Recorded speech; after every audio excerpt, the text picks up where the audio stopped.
you're exactly right in what you say, because you were only given a few strains. And so you could only detect what's there. And when your PCR or when your enzyme test only identifies. But when you have biological reagents, which is why I said I had my degree in biological chemistry with a specialization, chemistry with a specialization in biology. 128 of my 132 hours at University of Virginia were science or math. And the only 6 hours was one fabulous English lit course that I took for fun, and German, because it was required to know German to have a chemistry degree at University of Virginia. So this is, how you think about. So you're exactly right, but I don't use the term engineered. I use accelerated evolution, because every time you grow that fermenter, that vat, in 2 weeks in a cell line, the E6 clone that has no type 1 interferon. So it's a virus machine. You cannot shut it down the way we would shut it down. And so the way our bodies would stop that infection. So I have a quick question about the RATG13 line. Okay. So I don't know. So is this, see, I came from the thought that RETG 13 line. Tell me what RETG means. RATG 13 line was You know one of the line. What are the line? Well, it was Okay. released from China, so who Okay. knows? All right. And they're basically saying that that was one of the early potential zoonotic lines. Correct. Now, what I thought was that there are multiple scientific lines that you're talking about here that have been developed, and there are probably multiple bioweapon lines that have been developed. All right. Now I think they're the same thing. Okay. All right. Well, that's even better. It makes it easier. Call them the same thing. Yeah.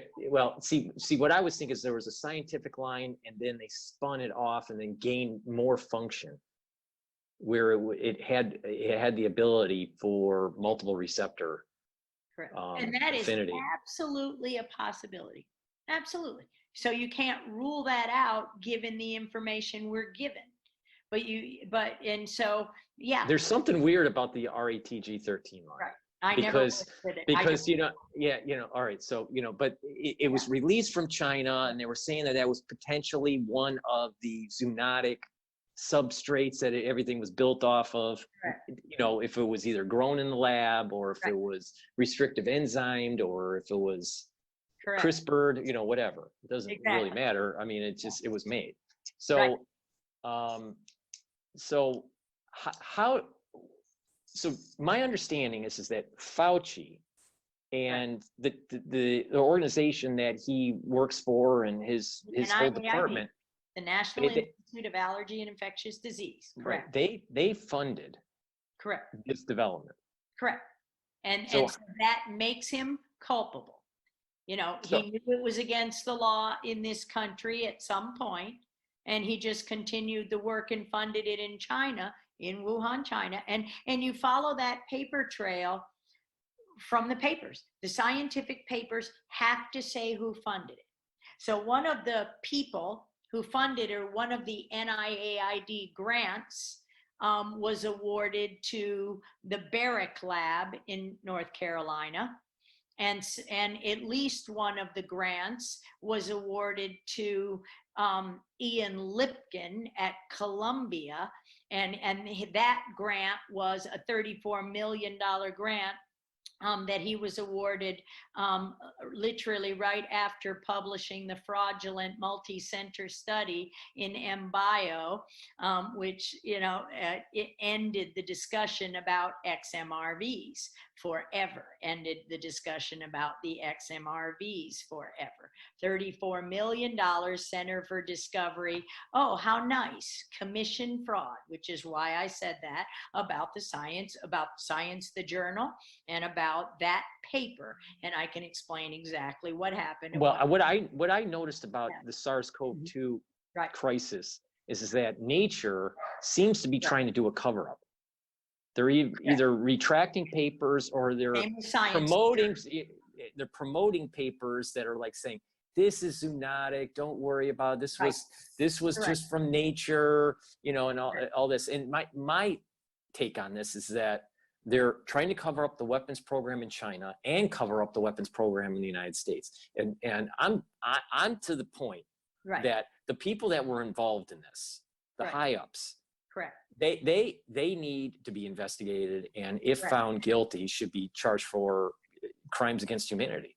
Correct. Because we have over, it's over 300,000 individuals that have died from SARS-CoV-2. All right, there's more than 84,000 Americans that have died from it. And I still, the only point I didn't finish is I believe it's not SARS-CoV-2. It's not a strain of virus. And I believe there are XMRVs involved. And the pathogenesis, the cytokine signature, the microvasculature, everything. So there's a paper I use, and I'll bring it up on the screen. Okay. And it's called The War Between the Microbes, and you'll appreciate this. And it was published in, it's okay if you shut the door, sweetie pie. So let me share my screen. And it was published in 2009, but we've always had these ideas about it. And what it says is viruses rarely, if ever, travel alone. And this is why we keep going into the conversation of that HIV doesn't cause AIDS. So you see how we could say, oh, and SARS-CoV-2 is called that strain of virus, that virus, you're only allowed to have this span of sequences, causes COVID-19.